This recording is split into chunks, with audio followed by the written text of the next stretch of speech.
Hey,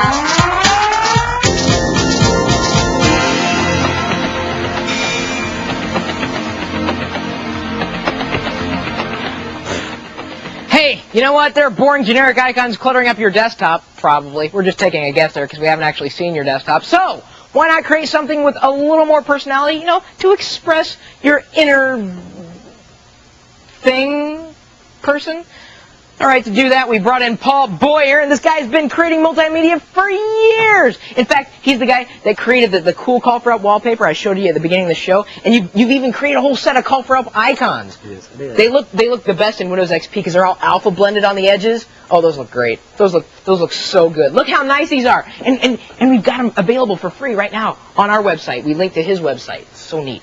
So you've been doing this for a while. I've been doing it for a while. Started back about Windows 95-ish. Ish, you know, went up from there. Right around Internet Explorer came out with the sidebars and everything. And is it that much of a challenge? I used to make icons like way back when. Yeah. And it didn't seem to be too hard. They're just graphic files. Well, they're pretty simple, and yeah, and for a basic icon, no, it's not. Especially nowadays, there's a program, Alexialis Icon Workshop, which we're going to talk about, makes it really simple. Okay. And so that's what we're going to show everybody. I do a little overkill.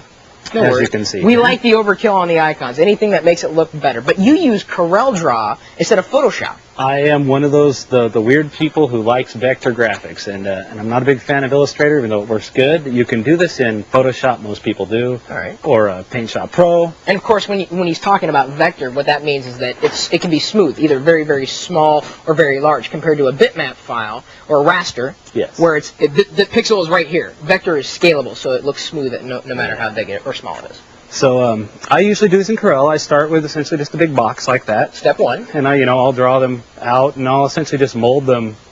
You can just draw them essentially in the vector graphic program. Mm-hmm. Now slowly, obviously it's a big step, but maybe 15, 20 minutes later, I'll end up with something like this. Wow, in 20 minutes? I'm kind of quick with it. I'm a vector person. I've been doing this since Corel 2.1 in 1989 or whatever it was, and I do a lot with the mesh fill, which is this tool you can see here. Mm-hmm. And what I'll end up doing is I'll draw them. I'll essentially more like sculpt them. But this one, we have a nice folder. I'm doing this for a suite I just did with Pic Studio. And I'm going to go ahead and recolor this to make it look a little more call for helpy, because, we're on call for help. Good adjective there, yeah. Call for helpy.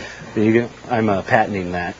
So I'm going to essentially go, well, that's not call for helpy, but it's not. Yeah, it's close enough. Yeah. Now, you couldn't use something like Microsoft Paint to do something like this. You could. I used to do icons in Paint all the time. And as a matter of fact, if you have Paint or PaintShop Pro, any of those programs, you can start. The big trick is that it has to support transparent backgrounds. Okay. Actually, to make nice icons you do. You can actually do it and put a pink layer there, and it'll mask off the pink. Okay. So that's one way to do it. All right. Anyway, so now I just colored that, but it's what I'm going to end up with something like I already have that. Anyways, like that. Okay. Okay. Now I already have done this, which everyone has seen before. I love that. And the nice thing about this, and another beautiful thing about working in a vector program, and you can do this in Photoshop and everything also, you can preserve your transparency. So it makes it look smoother on the edges. So yeah, the icon will look the same on a dark background as it will look like on a with this background. one, I can grab this graphic here and put it right on top of this folder, and you can see the folder right through it. Dude.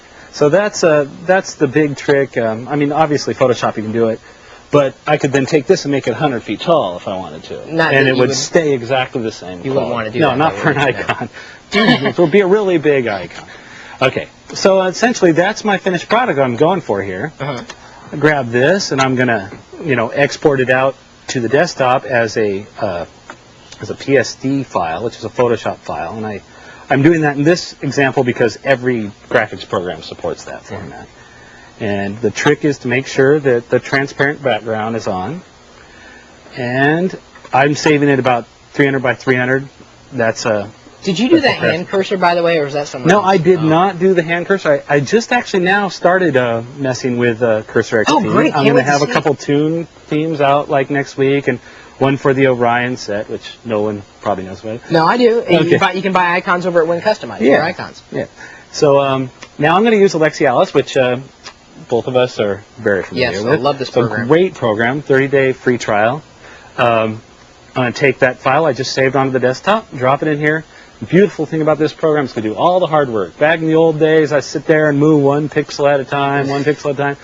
Icon set would take me 2 months. Now I can do one in a week, you know? Yeah. So I have this. Obviously, it looks good. It's showing the grayscale there for the transparency.